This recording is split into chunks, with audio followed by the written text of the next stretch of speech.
Balik muna tayo dyan sa ganap sa Liwasang Bonifacio. Pero may balita itong si Jason Rubrico. Dahil may mensahe po si Hanilet Avancenia, partner ni dating Pangulong Rodrigo Duterte, sa mga botanteng maka-Duterte pero hindi susuportahan ng buo ang Duterte slate.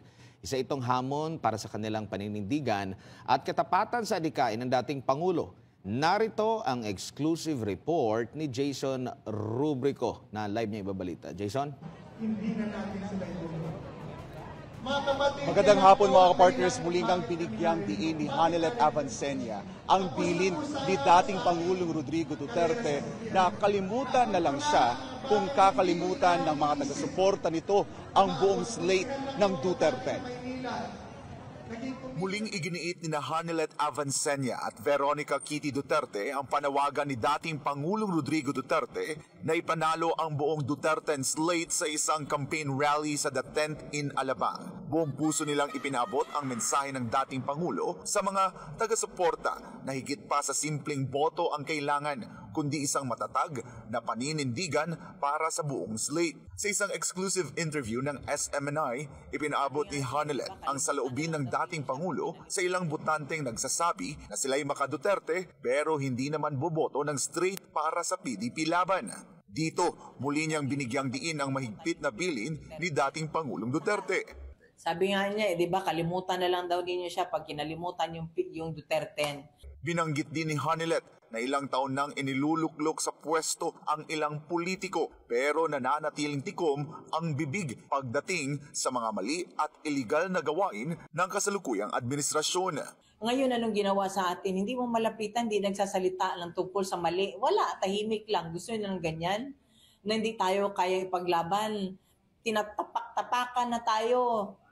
Ninakawan, niyurakan, lahat.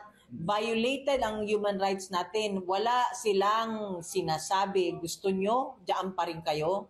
Ibinahagi rin ni Hanilet ang kanyang personal na karanasan noong 2022 elections kung saan napilitan siyang iboto si Pangulong Ferdinand Marcos Jr. Sa kabila ng kanyang desisyon, inamin niyang nasaktan siya at hindi na nais maranasan pang muli ang ganitong sitwasyon.